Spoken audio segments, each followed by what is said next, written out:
Okay, be honest. You've been there, right? You're scrolling through your phone and you stumble upon a video of someone slipping on ice or completely messing up a dance move, and you just can't look away.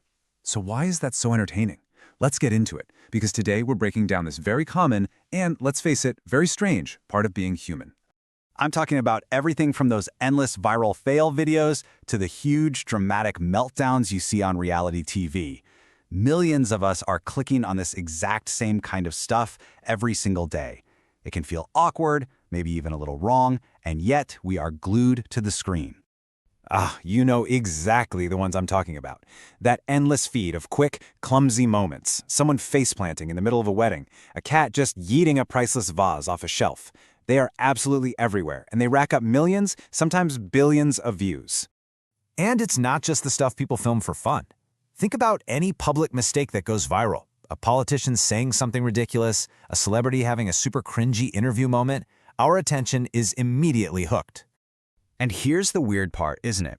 We might even say out loud, oh wow, that is so embarrassing for them. But do we stop watching? Nope. Our finger does not hit pause. We stay right there. So what's the deal? Does this mean we're all just secretly cruel people?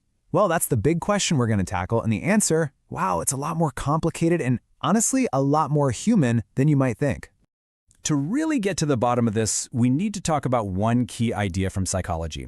It's kind of the master key that unlocks this whole mystery.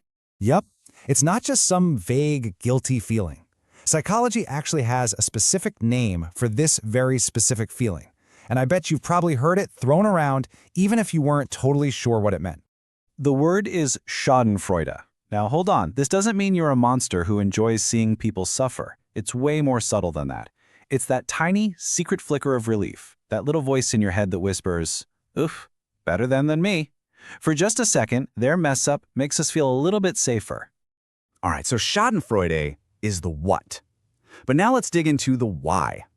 What is actually going on in our brains that makes us click play again and again? Okay, first up, and this happens in a split second without you even realizing it, is something called social comparison. When we see someone else stumble, our brain instinctively holds up a little scorecard, and for a brief moment, their mistake makes us feel a bit more competent, a little more in control. It's a quick, totally primitive self-esteem boost. And there's also this other part of it that's weirdly reassuring. Think about it.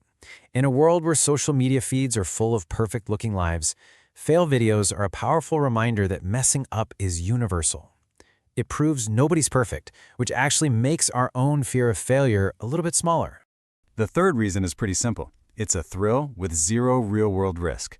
Our brains go on this little roller coaster ride. First, there's the jolt of shock, then the tension of what's going to happen, and finally, this wave of relief when it's over and nobody's seriously hurt.